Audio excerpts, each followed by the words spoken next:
The Michael Hatfield RE/MAX team presents Real Estate and More. Bay Area real estate is different than in all of America. And why? What's up with home buyers? What's on sellers' minds? How is the market? And much, much more. Now, here's your host, Michael Hatfield. Well, welcome to the Real Estate and More show, and I'm so glad you're here. Having been in the commercial pilot profession for several decades, it's truly an amazing vocation I was really fond of for many reasons. Friends have asked me, people have asked me over the years, how did you ever become an airline pilot, and what was the process that you used? To reach what many regard as the pinnacle of all airline jobs, the airline pilot captain seat, of course, was not easy. It took a lot of preparation, and it's still not easy today, but it can be done if the motivation and determination resides inside you. Think about it. If a lower middle-class youngster like myself could achieve this position many decades ago, come up with enough money to go through the training, then others can follow that today if they have that desire. I'm here to share some of what I've learned over the many years going through training for the required ratings, as well as the education, the process that I used to attain what I've always considered to be the greatest job on earth. Here to help me this morning is my lady, a person who's kept the home fires burning for more than 25 years of my airline career. Welcome to the show, Nancy. Thanks, Michael. Nice to see you, as always. Oh, good to see you. You got a question for me, too? I do. So, Michael, you became a captain for a major U.S. airline, and then you were chosen by your peers as an FAA-designated check pilot. Let's start with some understanding on a few terms. What is a captain, anyway? Well, when I was hired, it's been a long time. Mm-hmm. There was a 3-pilot airplane. There was the captain, which is the boss on the flight. Then you have the first officer, who's still pretty much in a learning situation, mm-hmm. and then the new hire person, which was the second officer or flight engineer. A lot of the duties back then, as it wasn't as automated as it is today, fell to a sharing of those responsibilities. Mm-hmm. But when anything happened and the direction of the flight and how the flight's going to be handled, any problems that came up, it would always be the captain that makes the decision. So what is an FAA designated check pilot? A lot of people are not familiar with that term, so can you elaborate on that, please? Oh, that's a really great question, one that's super dear to my heart. I was on a trip, and I was in, I think it was Jackson, Mississippi, and we got in late the night before, and very little rest, and the phone rang, and the chief line check airman on the Boeing 727 was on the phone, and he said, this is a recorded line, back in the days when everything wasn't recorded, and he said, Captain Hatfield, he said, I want to offer you a position as an FAA designated check airman, which is an FAA designated check pilot. And I thought for a second as I woke up a little bit and we're talking, I said, well, why me? There's a lot of fellows out there that know how to fly a really great airplane. I wouldn't say that I fly any better than they do. He says, it's about people. He said, being able to work with a crew is something that is very important in what we're trying to instill in our check pilot office today. Mm-hmm. So we've checked with your co-pilots you've flown with. We've checked all the way back to some of the captains that you've flown with and also your chief pilot. And they said, go ahead. Nobody's put the thumbs down to me, which was amazing all into itself. I gave you good training at home, I'm certain. Oh, yeah, absolutely, yeah. Flying airplanes at home, right? So as an airline pilot, have you ever seen a UFO? Next question, please. Got it. Please explain the differences between being a captain as opposed to being a commercial pilot. That's a really good question. A captain is actually the boss. He's in charge once the airplane pushes from the gate. Commercial pilot is usually the guy that's in the first officer seat today. It's 2-pilot airplane primarily now. Right. A professional pilot could be flying airplanes like Gulfstream International for a corporation or for a private individual. It could be a different type of operation. But commercial pilot is also a level of licensure by the FAA. There's 4 different types of licenses. The first one at the bottom, I say primary types. Right. First one is a student pilot, and then once you've went through your course and you can get to that point where you need to be, you can become a private pilot after passing the required testing. And then once you've attained so many hours, then you can go through the process and become a commercial pilot licensee. That's one that has attained and has received a license in your pocket that says commercial pilot. For airline pilots to fly the big guys, you need to have an airline transport pilot certificate, minimum of 1,500 hours, and there's a lot of other different requirements that you go through in that case in order to become, you have to have one of those to become a captain. So if someone wanted to earn a license to carry, say, their friends around in a light aircraft, what license would he or she have to earn? Well, obviously, you could not do it with a student pilot certificate. You would need a private pilot certificate, and which in turn is one where you're not flying for hire. You can share the cost of the gas with your passengers and your buddies or your girlfriend or whoever would be willing to help you pay for the gas, because renting airplanes is not inexpensive. Right. But that's the level you'd need to be as a private pilot certified. So what inspired you to stay the longer haul to become a professional pilot in the first place? Tell us about that a little bit. That's another really great question, because it takes a lot of resolve. It takes a lot of tenacity and a lot of determination. You start out, the younger the better, because, airlines, despite hiring practices and so forth, they don't want to hire someone that's 55 years old and only get to fly him for 10 years. They want to have it sooner, so that they can put all of the money that they do into training and then have you fly for a long time. It's an investment. It's an investment. Yeah. The inspiration, it was probably my father, who was a military guy. He'd flown the C-47s back in World War II, and then there for a while before that, he was actually flying gliders, which was not a really good thing. I'm glad he survived and was able to be around and be my father. A whole other type of flying, for sure. For sure. So technically, what is the difference between a corporate pilot, a private or personal pilot position, and that of an airline pilot?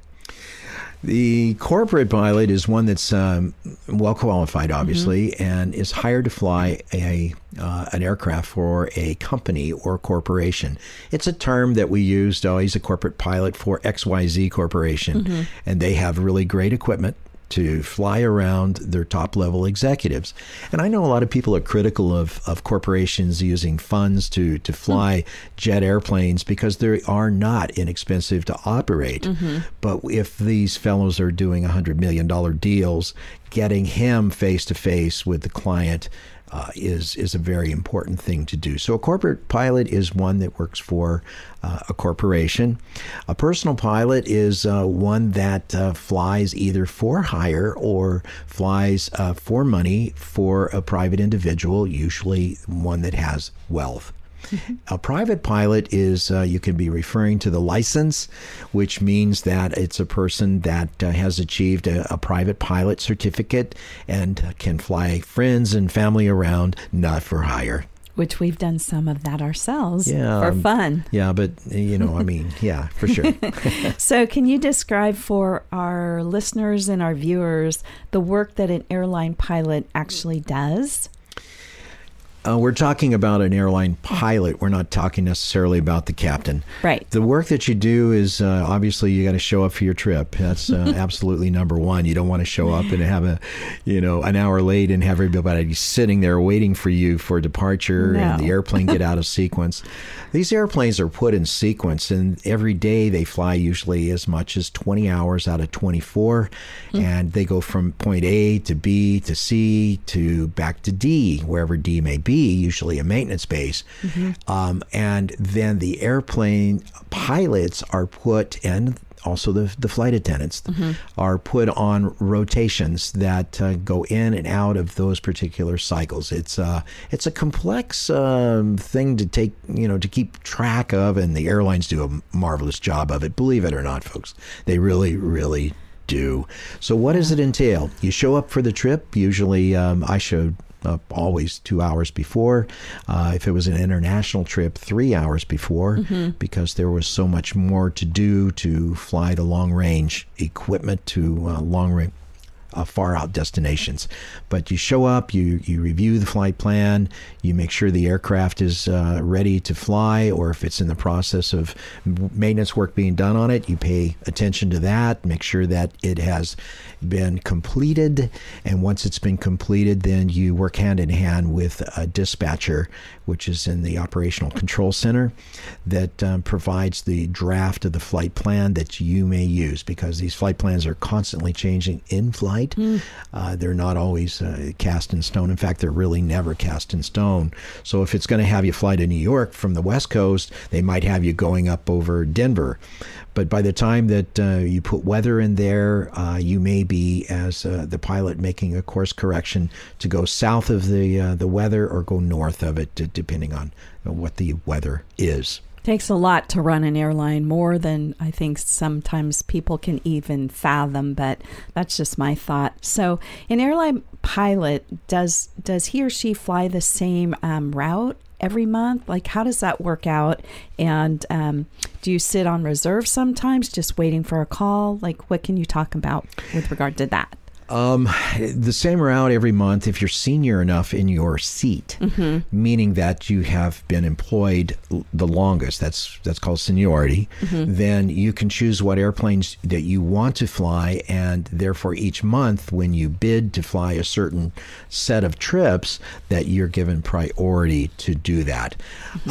Most new pilots are on a reserve type of basis, and that means that if you're a long call, that means that they give you a period of time, like 20 hours or 18 hours, to get from wherever your home is to your base, and then you're ready. Or if it's short call, it's usually 2-3 hours or so. That means that you got to be in position to go fly if you're on short call reserve.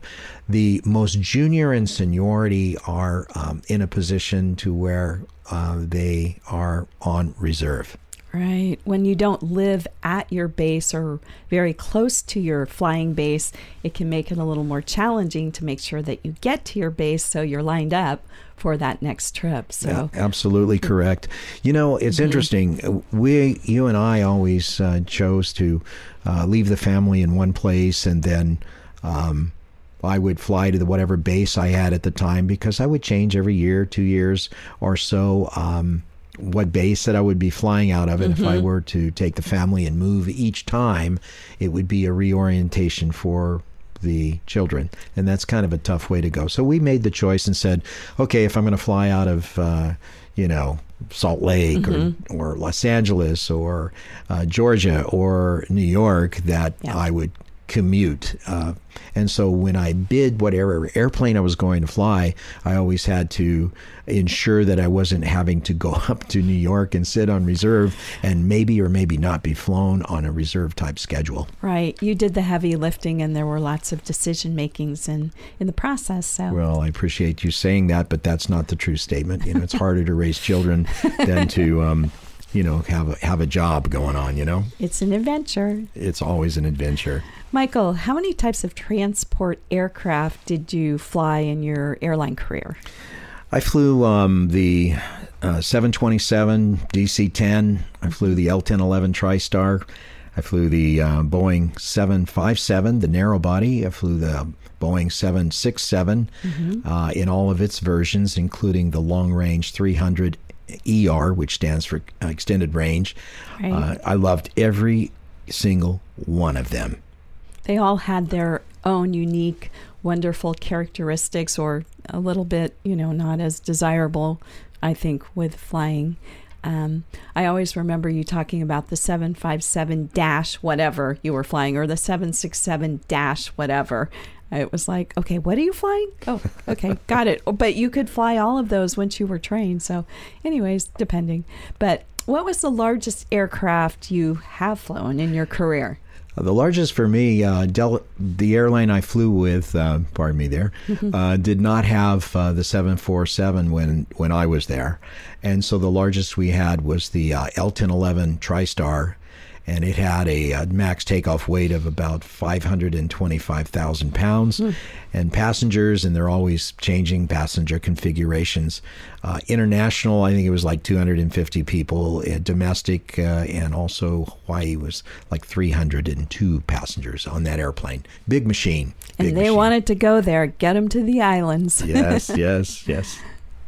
So you're listening to the Real Estate and More Show, Corporate and Personal Pilots episode. I'm your host today, Nancy Hatfield. And now let's get back to our guest, Michael Hatfield. I'm the guest. So, Michael, you promised to speak on how you got a job as an airline pilot, a commercial pilot. Can you go into what was what you did and what was required before you were offered that job? That one's a mouthful. I've thought on this for many, many years. It was one of those incentives that came within me as a youth. It came in, I was very young, I was 15, and what am I going to do? I was very tormented about what I was going to do for a living, and if I ever had a family, how to support them, how I was going to support myself. My parents were of modest financial means, and I find that looking back, that somehow, some way in my mind, that there was a seed planted, that it's one of those things where you feel empowered. It's, you can do it. You can do it. Right. And where I grew up, everyone around me said, well, you want to be an airline pilot, you have to go through military training because they won't hire you unless you are. And so I went down that direction and came really close. And my brother, who was in the Air Force, said, you know, you want to be an airline pilot. I mean, I know you want to fly the fast movers and all that, but your real goal is the lifestyle of becoming a professional pilot. And I'd recommend that you just keep going the way you are because your training is at that level. But looking back, there was just the seed in my mind. I would call it a seed of empowerment that said, you can do it. You can do it. And at the time, they were not hiring civilian pilots at all. Maybe 8 to 9 to 10% of the pilots were being hired from a civilian training background, whereas the rest were military guys. So it was tenacity and determination, pure tenacity and determination, and being able to say, you know what, I am going to do this. I am going to do this. That's awesome. I love hearing about that. So once you had achieved the minimum hiring qualifications for most of the airlines around that time frame, how did you navigate the various airlines hiring processes? Like, tell us about that. Well, I mentioned that I had a hard head. I mentioned that I was tenacious. Yeah, my wife would tell you, yes, that's a true statement. That's funny. I did. And that hard head, determination, or stubbornness means that you are going to do something that you don't really want to take no for an answer. You want to move ahead. You want to do it. And you're not going to just give up. Because if that would have been the case, applying for jobs as a civilian background pilot, it would have been perfectly easy for me to give up. And during the process, once I met the minimum hiring requirements for the various airlines, and they were all somewhat the same, but the more that you had, the more likely you were to get hired. But once I met those minimums, I started beating my head on the door right then and there. I had a factory of mail going out periodically. I put it on a schedule. It was of determination that I went and I interviewed with several of the airlines. I interviewed with Delta, I interviewed with United, I interviewed with Northwest Oriented at the time. I would do them all. And then one day, I get a knock on the door.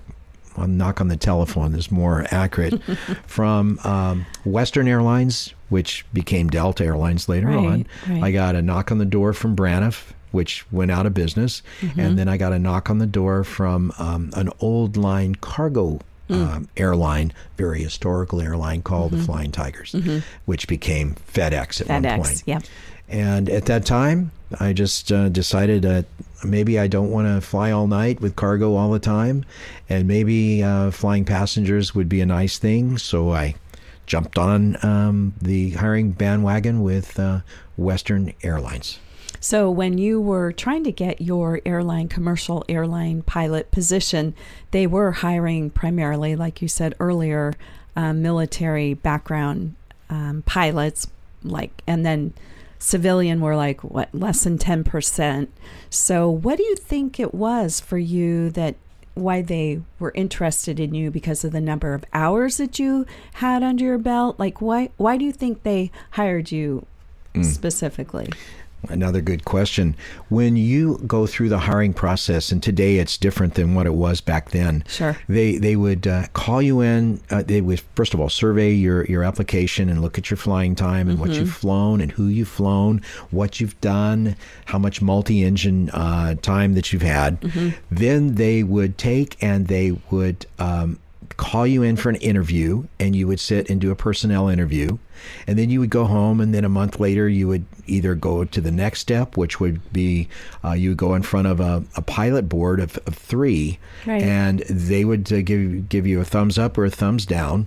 And then if you pass that a month later, then they would call you in and have you fly a simulator to see that you can actually fly. Prove it. You're right. And then they would send you to a specialty medicinal institution to take a look at your physical condition, as well as your mental stability. If, being a pilot, there might be people out there. It's important. So it was a long process, so maybe 4 months. And you would start this with various airlines, and you would do it with these airlines, and then you would get a rejection letter. Or in the case where I got a lot of rejection letters, and then all of a sudden 3 of them said, hey, we'll take a real close look at having you come to our initial flight training class. You just never know what happens. So about hiring today for airlines, do you want to comment on that? How it's different or anything specifically on that? When I was hired, there was 3. They started out in a class of 15, and the class date, which is the date that your seniority starts, and then you're ranked by how old you are in your class. How young. Or young. And I was the youngest, I think, in my class, or second youngest or whatever. And then there was another individual that was a virtual war hero. He really was a very well qualified, really super guy, ex-military Air Force guy. But they rank him, and when we were hired, I was one of only 3 of 15 that were civilian background. One gentleman did not make it. 2 of the civilian backgrounds made it, which was me. Today, there hasn't been a tremendous amount of people come out of the military for hiring like it used to be, and the airlines have discovered that they can hire from connection carriers, they can hire from great background, people with great backgrounds that are civilian background, and that they can do well with them, and they make great pilots. Right. Male, female. Sure. I know at some point in every pilot's life, he or she makes the decision to either fly for an airline or fly personally or corporate. And do you recall when you made that decision exactly? Or I definitely do. Actually, I made that decision right at the very beginning. When my brother sat me down and he said, what do you want to do? You've got 1,600 hours at this time, and it was still a while before I was hired. Right. And you're going and you're applying with the Navy. That's great, and you'll be flying, some really fast-moving equipment, or some heavy equipment, or great equipment. But you might miss that cycle of hiring that the airlines have, because they hire a bunch and then they lay you off when economic times are not good. It's called furlough. And if you really want to be an airline pilot, you need to focus on that and not mute your effectiveness of being hired by going off in that direction. So he was the one. So it was early for me. I made these decisions early, and I cannot say enough. If you want to be an airline pilot, make that decision. Don't take no for an answer if it's a realistic objective for you. Go for it. Do it. So what specific ways or paths are there for a younger person to take who would be interested in becoming a professional pilot? Well, there's you could go to Embry-Riddle. That's a aviation university, and you not only are gaining the college degree that you're required to have, and it doesn't matter too much of what your college degree is in, but you're also in a flight school facility where you're learning to fly airplanes that way. You can go that direction and buy yourself through the ratings to where you meet the minimum airline qualifications for hiring. Okay. The second one is you can come out of the military. They love military pilots. They always have, provided they like you as a person, as a military or an ex-military pilot. So those are the two directions. Or you could end up going privately, working your way through your ratings, going to work for a connection carrier as a co-pilot, work your way there, and then go to one of the major carriers. That's the other third direction. Sure. And we actually know some of your pilot friends whose children went and became pilots. But is the process different to become a corporate personal pilot than an airline pilot, really? It really, it's not a lot different. It's just a different stage. If you're going to fly Gulfstream for a private or commercial, then you go through and you get your airline transport pilot certificate so you can fly as a captain on that airplane. Then you go to a company like Flight Safety, and they train you on that airplane through the type rating process. Every airplane over 12,500 pounds or jet powered, generally it requires a type rating put on a like a captain certificate, which is an airline pilot certificate. Okay. So anyway, you've been listening to the Real Estate and More show. Today was a little bit different. We deviated off and let Nancy, take me through the coals and talk to me about it. And I want to say a big thank you, Nancy, for doing such a great job with this today. You're welcome. There's so much more we could have talked about. You've been listening to the Real Estate and More show, and I'm Michael Hatfield. And please go to our YouTube channel at My Real Talk Show. That's at My Real Talk Show on YouTube. And if you would be so kind, like and subscribe, and we'd really appreciate that. We'll be back in a moment with our next special guest.